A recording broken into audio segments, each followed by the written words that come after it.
By 2050, 1 in 4 people on Earth will be from Africa. And right now, most of them are still in diapers. Half of Niger's population isn't old enough to vote. In the Central African Republic, the average person is 14 years old. While Japan's desperately trying to reverse its aging crisis, parts of Africa have the opposite problem, and it's creating a future nobody's prepared for. There's this phrase that keeps coming up online: Africa is a baby factory.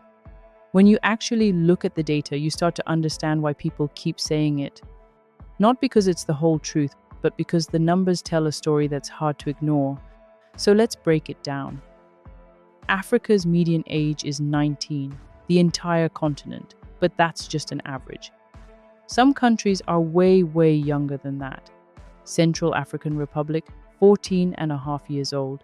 Niger, 15.5.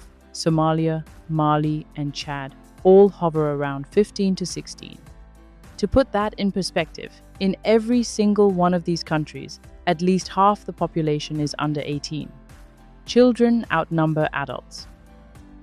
Compare that to Europe, where the median age is over 43, or Japan at 50. These aren't just different countries, these are completely different worlds.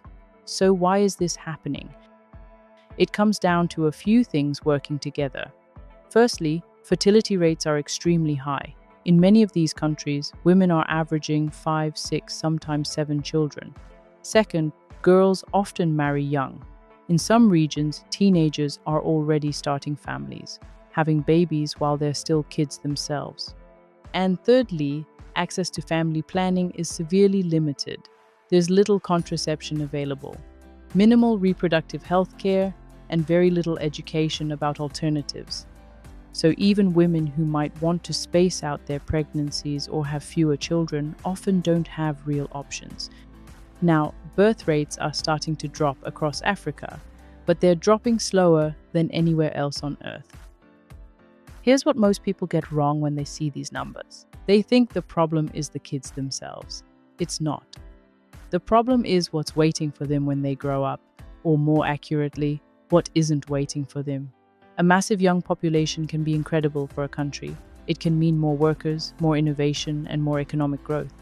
But that only works if you have jobs for them, schools to educate them, hospitals to keep them healthy, infrastructure that actually functions.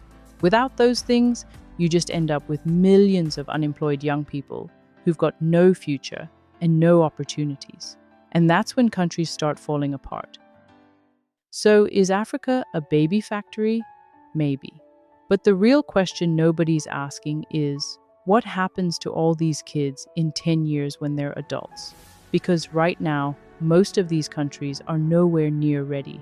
The schools aren't there, the jobs aren't there, the infrastructure isn't there, and that 10-year clock, it's already ticking.